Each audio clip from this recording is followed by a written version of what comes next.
What's up guys, welcome back to my channel Boxing News. So pag-uusapan natin ang naging weigh-in ni Jaime Munguia versus John Ryder. So tumimbang si Jaime Munguia ng 167.8 pounds, samantalang si John Ryder naman ay tumimbang din ng 167.8 pounds, parehas pasok sa 168 pounds limit ng super middleweight division.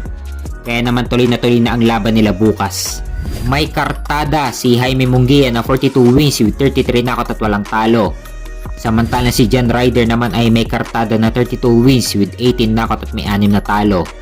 Huling laban ni John Ryder, natalo siya via unanimous decision kay undisputed super middleweight champion Canelo Alvarez noong May nung nakaraang taon. Pero pinahirapan din niya si Canelo at umabot pa sa decision ang laban. Kaya masusubukan din dito si Jaime Munguia. Kung kay Ryder nahirapan si Canelo, kayang in-knockout ni Munguia si John Ryder? Kung matalo ni Jaime Munguia si John Ryder, pwede na siyang ilaban kay undisputed super middleweight champion Canelo Alvarez. Kung makikita sa ranking sa super middleweight division, mandatory sa WBO ni Canelo si Jaime Munguia, samantalang number 2 naman siya sa WBC. Kaya kailangan maipanalo ni Munguia ang laban bukas para maging mainit ang laban kay Canelo. Kung matatandaan, ayon mismo sa Boxing News 24, na si Jaime Munguia ang isa sa frontliner na pinagpipilian na laban para kay Canelo sa 5 de Mayo. Kaya possible na talaga ang magiging laban niya kay Canelo sa buwan ng May. Ang kailangan na lang gawin ni Jaime Munguia ay maipanalo ang laban kay John Ryder bukas.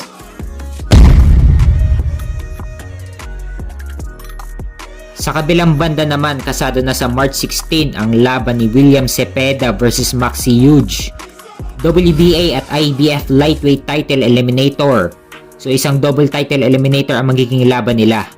Ang mananalo magiging mandatory sa WBA lightweight title ni Tank Davis at magiging mandatory din kung sino ang mananalo sa laban ng Lomachenko versus Kambosos para naman sa bakanting IBF lightweight title. Ay kartada si William Zepeda na 29 wins with 25 knockout at walang talo.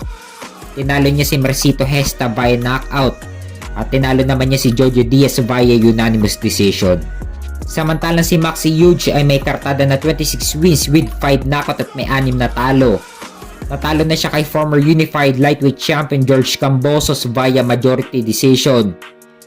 Abangan natin sa March 16 ang laban nila, gaganapin sa Cosmopolitan sa Las Vegas, Nevada.